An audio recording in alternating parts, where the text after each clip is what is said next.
Hello, this is WF7i Homebrew. I just want to give you an update on the radio project here. I wanted to thank one of the commenters had given me some information about um, a I forget what it's called now, the NE602 tutorial kind of thing. I looked through that and I was trying to use that information to choose capacitors to allow me to get the Colpitts oscillator to work within the chip. Didn't have any success with that, and so I don't know what's going on with the internal transistor and the oscillator. I know that that chip can be used, obviously successfully with that transistor to form the basis of the Colpitts oscillator, but for some reason, for me at HF frequencies, kind of using typical Colpitts circuits and values of capacitors and everything, it just will not really work too well. Now I did get it to oscillate on 80 meters. Seems like 80 was okay using the internal transistor, but I really just wasn't having any success on 20.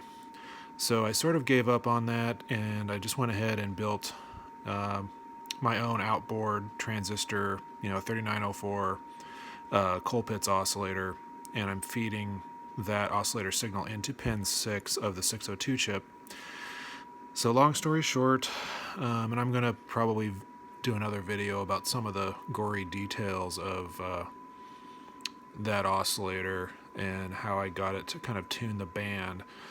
But I just wanted to give a quick update and just show you that I do have the 20 meter oscillator optimized, and it spans the 20 meter band. And if you can hear in the background, that is the tone from the oscillator being picked up by my Kenwood TS2000 in the background there.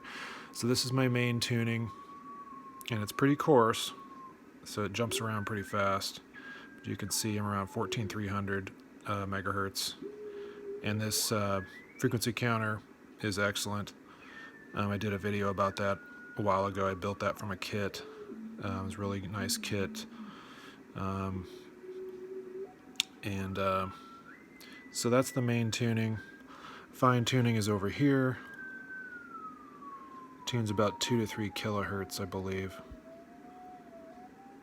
And it's sort of a continuously rotating capacitor, so it'll go up, beyond what I can hear there, and then it comes back down. So it's actually very smooth tuning, and what I like is because I grounded the capacitor kind of chassis, you can notice that when I touch the knob, it doesn't change the capacitance. That's what you want. You don't want a situation where every time I touch this, it's like and going all over the place. So it worked out really well.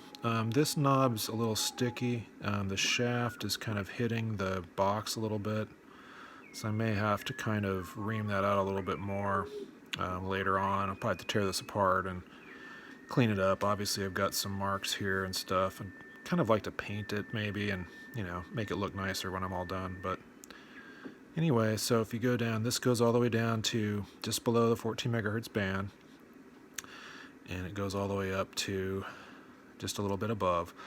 Now to get it exactly from 14 to 14, whatever it is, 350, very, very, very, very hard.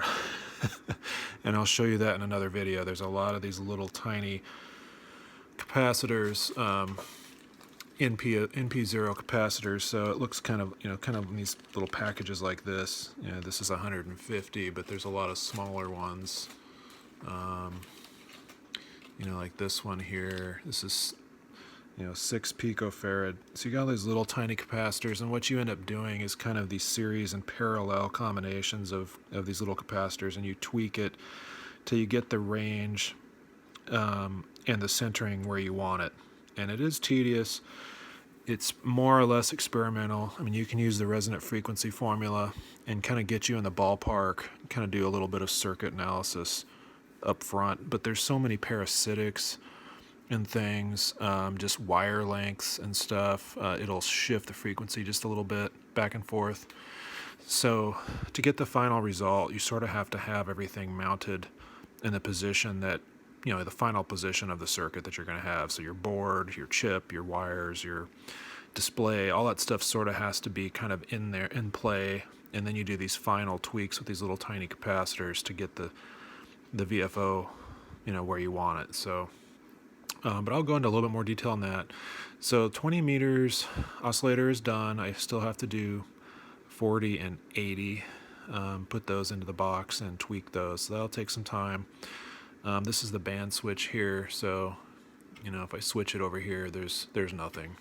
That would be 80, that would be 40, that would be 20, and this knob's a little bit loose. But anyway, and this is the main switch, power's off. Right now it's operating out of the battery. And I just unplug the battery from the back, and I'll just take the case off so you can kind of see a little bit inside some of this craziness here. So, but this is my 20 meter oscillator back here, and the video is already 6 minutes long, so I'll go into that later. But I came up with a little mounting scheme to get the toroid to be rigid so it's not bouncing around, because when it bounces around you get this boing sound, which is really not good when you're trying to listen to somebody. So that's about it. I'll give you an update here again in a couple days probably, and kind of go through some of the more details of what I did. And if anyone's interested in following along, and if you have any questions, feel free to throw them out there. I haven't given up on the NE602 oscillator problem. I'm going to probably, on a separate board, just play around with that chip until I can get that little internal transistor to oscillate, because it just bugs me. It's just a weird thing. I don't know why it's not working for me, but for future projects and stuff, I really need to see if that can work, I guess. Anyway, I hope you enjoyed the video, and thanks for watching.